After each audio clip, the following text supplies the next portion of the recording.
Savez-vous quel est le pays le plus nucléarisé au monde ? La France. Son territoire compte 19 centrales nucléaires exploitées par EDF, ce qui représente un total de 58 réacteurs nucléaires. 58 réacteurs nucléaires et donc 58 piscines d'entreposage du combustible usagé. C'est quoi ça ? Les piscines, c'est l'endroit où l'on entrepose le combustible qui a permis aux réacteurs de produire de l'énergie. Le combustible, c'est la matière radioactive.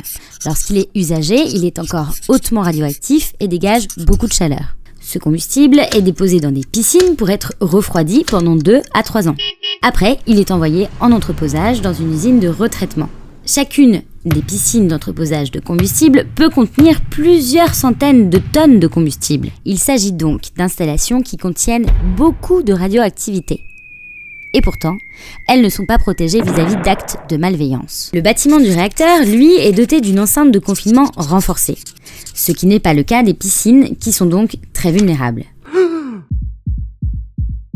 Si une piscine est endommagée et qu'elle perd son eau, le refroidissement du combustible s'arrête. Le relâchement de radioactivité devient alors massif avec des conséquences radiologiques très graves.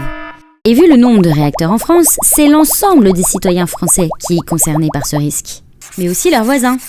Par exemple, la Suisse, l'Allemagne, le Luxembourg ou encore la Belgique. La Belgique qui a d'ailleurs le même problème sur son territoire avec ses centrales tenues par Engie. Pour limiter ce risque, il faut impérativement que EDF sécurise les piscines d'entreposage du combustible usagé.